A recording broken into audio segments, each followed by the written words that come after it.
সম্প্রতি জিতু দিতিপ্রিয়া বিতর্কে সরগরম হয়েছিল নেট দুনিয়া। এবার সেই প্রসঙ্গে জিতু আনন্দবাজারকে বলেন, প্রত্যেকটা দিনের গায়ে যেন যুদ্ধের গন্ধ।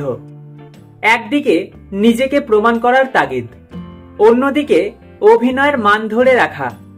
হ্যাঁ, আমার গত কয়েকটা দিন এভাবেই কেটেছে। কোন শক্তিতে দিনগুলো পেরোতে পারলাম জানি না। কোনোদিনও ভাবতে পারিনি এরকম কোনো পরিস্থিতির সম্মুখীন হতে হবে। এমনিতে কম কথা বলি, ঝামেলা এড়াতেই। নিজের সাজঘরে নিজের মতো করে সময় কাটাতেই ভালোবাসি। তা বলে সহ অভিনেতাদের সঙ্গে রসিকতা করব না? কতজন বিশ্বাস করবেন জানি না, আমি কিন্তু রসিকতাই করেছি। সংবাদ মাধ্যমে লেখা হচ্ছে সবটাই নাকি টিআরপি বাড়াতে ঘটছে। হঠাৎ একদল আমার বিরুদ্ধে সমাজ মাধ্যমে খড়গহস্ত হলেন।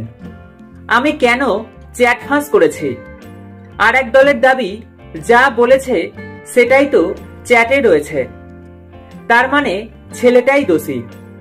আমারও তো মা বাবা আছেন, তাদেরও তো মান সম্মান আছে। বাধ্য হয়ে চ্যাট প্রকাশ্যে এনেছি, আমাকেও তো বাঁচতে হবে। এসব দেখতে দেখতে মা একদিন ডেকে সামনে বসালেন। তারপর সরাসরি প্রশ্ন করলেন, জিতু, তুই কি সত্যিই প্রেম করছিস? একই প্রশ্ন সংবাদ মাধ্যম, টেলিপাড়া, সর্বত্র। মাকে সেদিন অনেকক্ষণ ধরে বুঝিয়েছিলাম, আমি এখন প্রেম বা বিয়ে করার মতো মানসিকতায় নেই। আগামী দিনেও যে তেমন কিছু হবে তা জানি না। ফলে কারোর সঙ্গে আমার কিচ্ছু নেই, কেবল স্নেহের সম্পর্ক ছাড়া।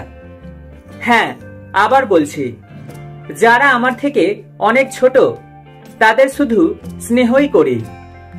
পাশে পেয়েছি অনুরাগীদের।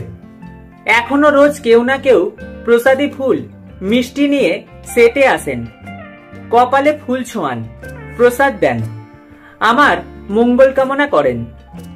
ওদেরও ছুঁয়ে গিয়েছে আমার উদ্বেগ। ভিতর থেকে জেদ চেপে গিয়েছিল, শেষ পর্যন্ত লড়াই করব, ময়দান ছেড়ে যাব না। আমায় কাজের জন্য ডাকা হয়েছে, সেখানে ত্রুটি থাকবে না। এভাবেই প্রত্যেকটি দিন কাটিয়েছি, অভিনয় করে গিয়েছি। যাবতীয় অনুভূতি, লড়াই বুকের মধ্যে লুকিয়ে।